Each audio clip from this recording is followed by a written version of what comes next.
नमस्कार मंडळी, VS व्लॉगच्या kids tiffin series भाग 3 मध्ये तुमचं स्वागत आहे। तर आज मी विहानच्या डब्यासाठी बनवले होते टोमॅटोचे रवा उत्तप्पे। तर इथे मी पहिल्यांदा 2 चमचे रवा घेतला आहे आणि त्याच्यामध्ये 2 चमचे दही घातलेलं आहे। त्यानंतर त्याच्यामध्ये मी थोडंसं मीठ आणि आवडीनुसार भाज्या घातल्या आहेत। इथे मी टोमॅटो आणि खिसून बीटरूट घातलेलं आहे। तुम्हाला हव्या त्या भाज्या तुम्ही घालू शकता।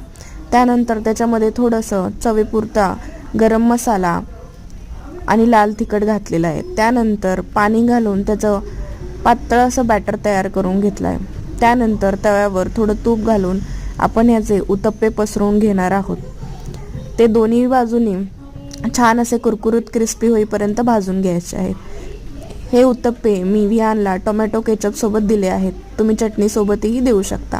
ही रेसिपी नक्की ट्राय करून बघा आणि मला कमेंट सेक्शन मध्ये सांगा कशी झाली ते। धन्यवाद।